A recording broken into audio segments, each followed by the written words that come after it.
Welcome back to Charlotte, North Carolina. Ready to kick off. They Uh, just field goal to make it a two-score game, 20-10 over Virginia with 5 minutes left. Duke coming in, the unranked team, 7-5 on the season, needed a tiebreaker to get into this one. Virginia, the top team in the conference, two losses on the season. What was the tiebreaker? Tell everybody again, just in case they don't know. Opponents' conference win percentage. Sick. It was the fifth tiebreaker on the list when you had three or more teams tied for second. Well, a lot of those tiebreakers were put together before there was 16 and 18 and 17 size conference teams. And back in the day when we still had divisions. Yeah. Back in 2023. Well, they split up the divisions and they added teams. But you have to credit Duke right now. They did. They played by the rules and they got here fair and square. And they're earning it tonight against Virginia. Yeah, I cannot be more impressed with Duke's game plan and execution. I mean, it is flawless. It is flawless. Go back 3 weeks ago in Durham. It was 31-3 Yeah. Virginia in the third quarter. They were getting dominated. Starting in the fourth. I mean, totally different ball game tonight. What have you seen that's completely flipped? Every aspect. Everything. Every aspect of the game. I mean, number one, slowing it down, frustrating them, committing and running the ball effectively. The gambling on special teams, the smart calls on special teams, and just execution. I mean, when you're playing like this, it has to be fun. As a play caller, as a coach, I mean, everything involved. Well, it's Nate Shepard, the run game, making people miss in space, and then Cooper Barquet coming out with big plays down the field like that. Those are the two things that's really standing out to me. Time of possession, just overall the control and command of the game. They dictated the pace of this game the entire game. And you're going to see control when you're manning going to Diaz, see a hey body guys, part down, and then you're going to see the player being driven back. We want to take a quick And then he's pause gonna right go here down. so you can listen to the command center down the street here in Charlotte. And he maintains control throughout the process. So hold on. We're going to look at D. Hold on. So we're going to see control, body part. There he goes. Now the question is going to be, is this player going to the ground? So let's take a look at this. Control, body part. What are we looking for? Did that ball ever move, Mark? Correct. The ball What'd you see? Could you tell? You see control, you see a foot down, inbounds, 2, 3. I believe it's over. There you go. There's a better angle. Over at this point. No, we ruled it incomplete. So based off of this look, we're going to overturn the ruling on the field. Got it. And we are going to make this, it's going to be 1st and 10 at the plus 35-yard line. Okay, so he caught, he And the maintained. hash will be 1. Right, so the receiver caught the ball inbound, and got a foot inbounds, and the ball's at the 35, The ball will be at the 35-yard line. That is correct. and it's a first down. Yes, because we are not ruling him as going to the ground. We have it controlled. So we're going to be 1st and 10 at the plus 35-yard line, hash 1. Got it, okay, Thanks, good everyone. work, okay.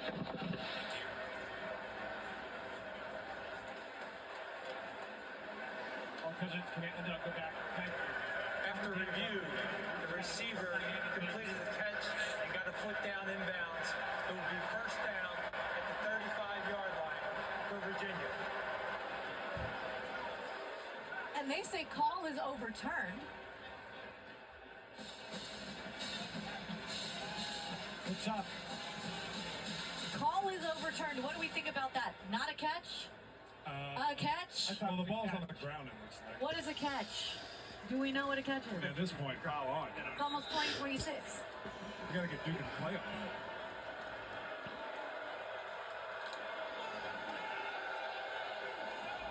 I'll tell you what, those two ends from Duke can rush the pass. All right.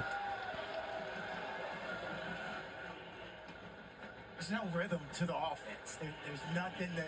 It's almost like they've been playing a triple option team, where you have very limited possessions. You get frustrated when you're out there. It's tough, man.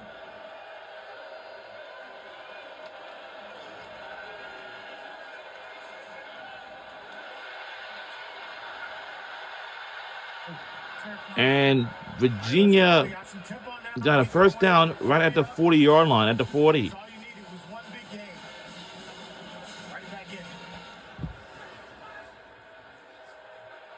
That's his first downfield catch of the game. When you look at the clock, Coach, 4:22 left. How quickly do you feel like Virginia has to score? You still have 3 timeouts. Okay. But one of the things when you're down by 2 scores, you want to try to score before 2:40 left. Okay. Okay, and ideally between 2:48, because then you can kick off, and they still have to run 2 plays before you get the 2-minute timeout. Right. So in a 2-score lead, you want to either score with 2:27 or 2:12 left. There's the mesh. Take a shot. And it's incomplete. I don't like the call. And there's a flag on the play, too. I don't like the call. Oh, boy. You are making faces. That may be a pass interference, but that's what I do did, but that's okay. Get a little bit more effort to come back to the ball. Then you throw that flag, but I thought he jumped the gun. Wow. I'd have kept that in my pocket. Here's a replay. That was a pass interference. Here's your replay. But I thought the receiver That's could have it? done better too. Yeah.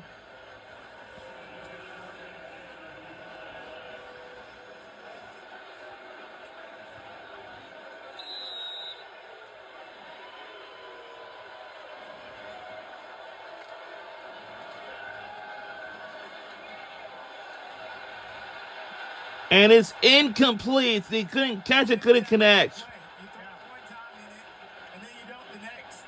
Now Second and 10 for Virginia. And that was more likely a PI to me than the one before it. I agree with you, and officials are human, and Virginia's very smart, because where are they throwing these balls? On their sideline next to their fans. Let a get right call right there, or lack thereof. Typically, the DB needs to get his eyes back, looking towards the ball. Well, He didn't even do that, so I don't know how this thing, for something. Yeah, potentially they flawless stuff. And I said, and the pass is incomplete again. would you notice every single play, Duke is competing at the catch point. So they're not getting these easy pass plays, and guys aren't running free and wide open. Duke's doing a great job of competing in the secondary. Yeah, the one burner I think Virginia has is Harris. These other guys are all good receivers, good players, big body guys. And Trail Harris is not on the field. Yeah. That was Jaden Francois, the pass break up there. Sage Ennis just couldn't hold on to it. Again, now Duke's in their 3rd down pressure package. You know, they've got 5 guys up. They're keeping the back end.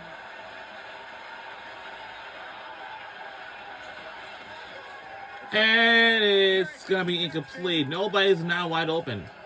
Eric, that's what That's a good Dabo. catch over there. I give some that for that. Dabo looking from tight end to tackle. Under 4 minutes to go, 4th and 10 coming up for Virginia. There might be something pretty different. I think they might go for a field goal attempt. Good stuff right there. Or, they're going for a field goal attempt. 3:58 remains in the 4th quarter. It's going to be pretty interesting. It's good. There you go. This time it's good. Yep, it's good. So Virginia And gets this is one going to score be game a this season, touchdown after a score. field goal. With 3:54 left, Coach. Plenty of time. 3:54 remains in the 4th quarter. No, you got plenty of time. You just, now it becomes interesting. When do you use your timeouts before the 2-minute break? We're just spinning around. But this is plenty of time for Virginia. You can still run the football. You can do everything that you want to do. Yeah, you can't allow 2 first downs. These teams are kind of pretty physical out here. Locked in. You know, it's going to be more than ever. He's a guy that transferred from Harvard, and yet he's running down to the Virginia fans. The last thing Duke can have is a 3 and out. Like, you got to sustain a drive. They've been doing great all game long. Now you got to find that rhythm again. Yeah, and the less time Virginia gets the ball, the more one-dimensional they are. That plays in the Duke's hands. And you have to think, Virginia was in so many tight games this season, but believed they could win them all, and they did. Majority of them. So they got to have some kind of belief in a one-score game like this. Yeah, they've won these games. Right. I think your Duke. That's the University of Virginia marching band. And if you're Virginia, how are you defending it at this point? Well, we're in the lead by a touchdown score, and it's something might be pretty different. And, so one of the things you practice as a coach is what you call your 4-minute offense.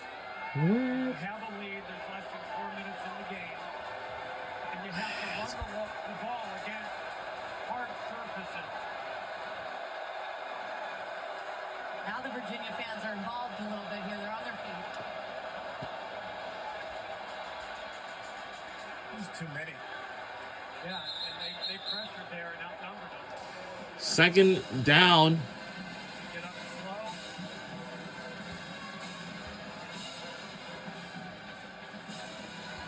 If you get one first down, you can take this thing to the 2-minute break.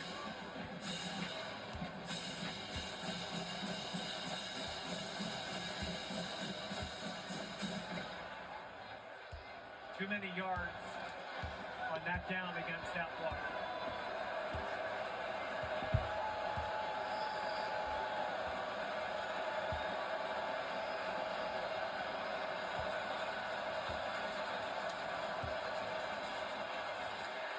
Okay.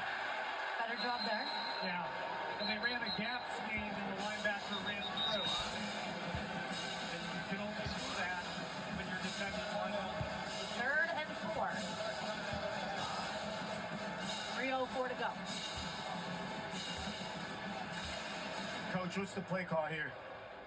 You call your best 3rd and 4 to 6 play that you've run all year. And that's you throw it. Like you can't run the ball into the middle here and and just be willing to punt it, give them that much time. Keep it in your best player's hands. Are you expecting pressure from Virginia? Yeah, I think you're going to get man coverage, and in this down and distance, every 3rd and medium, you say players, not plays. So like you're saying, you try to get in isolation with your best against their worst. And again, 3rd and long is plays. 3rd and medium, you're going to get contested routes. You're not going to get open access throws. And you call some type of route that you feel good against man coverage. And who could they have in the slot? Hustle.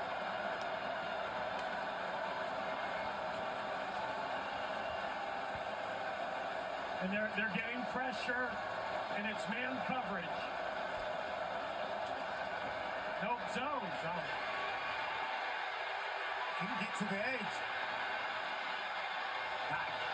And it's caught. First down for Duke. Yeah, but you are the What two best players on their a great throw. Yes. Darian Just said it. Yep. Players, not plays. Players, not plays. That was well defended. That was well covered. And that's why you invest $3 to $4 million per year in a quarterback. There you go. Number not confirmed, they say. Number not confirmed, but whatever they paid, it was worth it. But that was the scary part coming into this game, is because you knew you had a guy like Darian Mintz on the other side, and he didn't play his best football game 1 of this one, so you knew Duke had a chance. But he's been great all game. Timeout, Manny. Timeout. Nope. No, we didn't get a timeout yet to the 2-minute mark. Then that will take us to a 2-minute timeout. All right. All right, quick break. 2-minute timeout. We're getting close to the end here in Charlotte. Will it be Duke? Will it be Virginia? Well be back after this. All right. We'll be right back on the other side.